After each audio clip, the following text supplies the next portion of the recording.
In this video, I'm going to teach you the what, hows, and whys of tying a safety knot. My name is Saebra Pipoly. I'm a certified advanced therapeutic riding instructor and the owner and founder of Footfalls and Footfalls. I'm on a mission to provide fellow instructors in the equine assisted activities and therapies industry with professional, quality, and affordable education on how to become better instructors and to provide safe, quality information to the students that we're working with. So the safety knot that I'm going to be teaching you today is just one of the many versions of a safety knot. This is my top pick. So I will show you first on this type of fencing, how I would tie my horse, and then also on more of a T intersection and how we would adjust this version of the safety knot to safely and securely tie our horse up for grooming, tacking, horsemanship activities, various different things.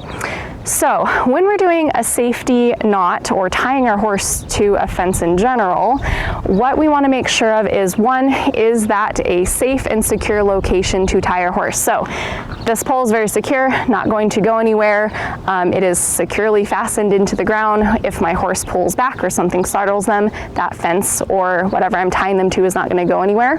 And the other thing is the height. So ideally you want to tie your horse at a level that is at or above the horse's wither level. And that wither level is going to depend on whether or not you have a full-size horse like Ducky, or if you are working with a shorter pony or a shorter horse. And the reason why you want to tie at wither height or higher is so that if our horse here is tied to the fence and say he drops his head down and he gets the rope over top of his head, if it's at or above wither level, he is more easily able to free his head from it. Whereas if we were tying lower than wither level and he got his head stuck under that rope, he could feel that pressure on his neck or his pull back and cause some pretty severe damage, either to your fence and your equipment or to the horse's body. So we want to be aware of that when we're tying our horse. So not only how we're tying our horse, but also where we're tying our horse. So my safety knot begins with putting the line up and over the fence that I'm tying my horse to. So my line is going to go up and over. I'm going to bring my lead rope through, and I'm also going to get my horse in a position where I can adjust the length of the line. So I want my line about the length of my arm, so about 18 inches or so. And then once I have my line length set, that's at that wither height, I'm then going to make an X, push a loop through, and then the remainder of my line, my lead rope here, I'm going to loop through and make multiple little loops. Now Ducky has a pretty long lead rope, so we actually have several loops here that are going to be in our safety knot. If he had a shorter lead rope, I might only need to loop this a couple times. So that's going to be something that you have to teach instructors and volunteers and your students how to adjust for, depending on the length of your horse's lead rope. When we get to the end of our loops and of our lead rope and we've tied everything up, you want to make sure that you grab both sides of that last little loop and you give a little tug on it to make sure that it's secure.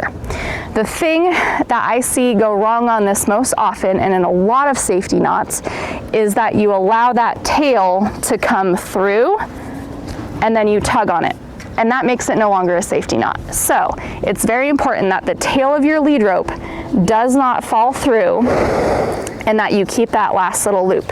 Because then in an emergency situation, I can walk up, pull on my lead rope, and it comes undone. I know, you thought we were done here, huh? I'm going to demonstrate on a close-up version of the quick release knot I just talked about. So step one, I'm going to take my line and put it up and over the fence that I'm tying to. With my right hand, I'm going to make sure that as I pull my line through, I don't bump too harshly on my horse's face and on their halter. So I'm going to help guide this line through with my right hand. My left hand keeps a hold of my lead rope so that it doesn't drop on the ground and I step on it or my horse steps on it and we get all tangled up and into a mess that we don't want to be in. Then, once I have my line through the fence, I make an X close by my fence. Here's the little X that I'm talking about. Then I push it through and I make my first loop. Then I loop again, and then you just keep looping until you use up most of your lead rope.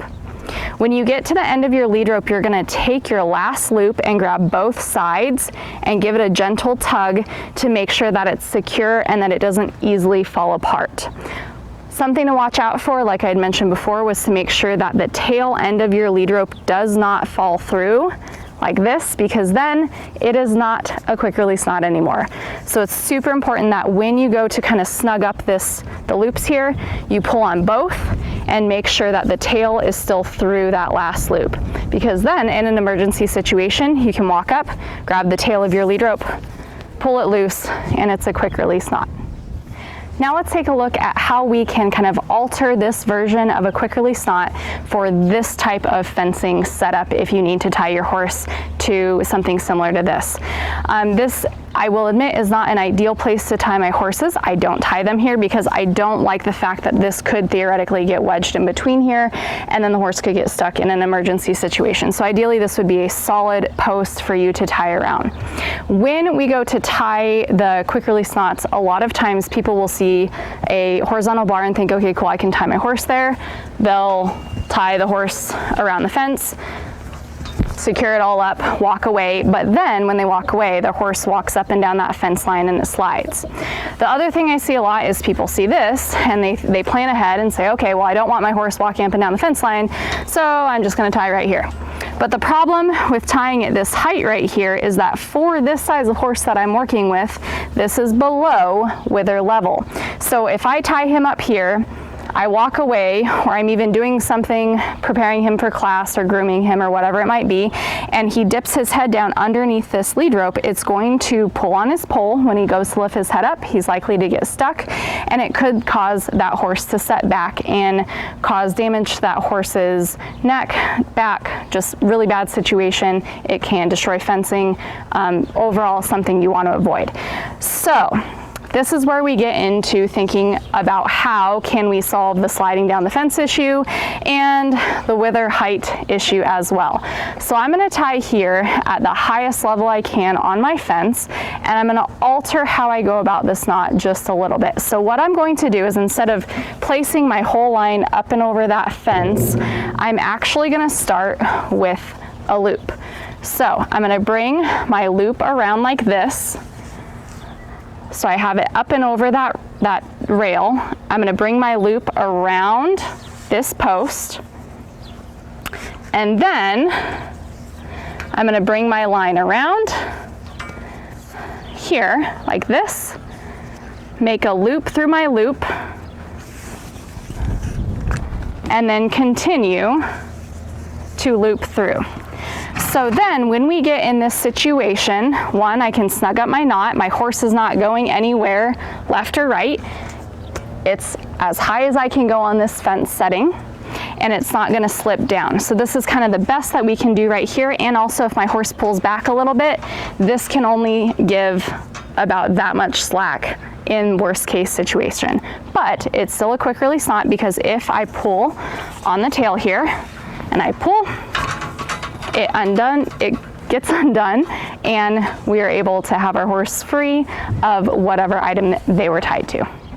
So just a few final thoughts on this version of a quick release knot or a safety knot. Remember, there are many different ways to do a safety knot, so my way is not the only way. Two, remember to consider the height that you're tying your horse at. And three, remember to double check and see what type of item you are tying your horse to. Is it secure? And is that horse going to be able to slide back and forth or up and down? And how can you adjust your safety knot to safely and securely hold your horse while still remaining in a way that it is a quick release knot. So I hope this was some helpful what, how, whys of a quick release or a safety knot that you can incorporate while working with other instructors, your volunteers, and your students.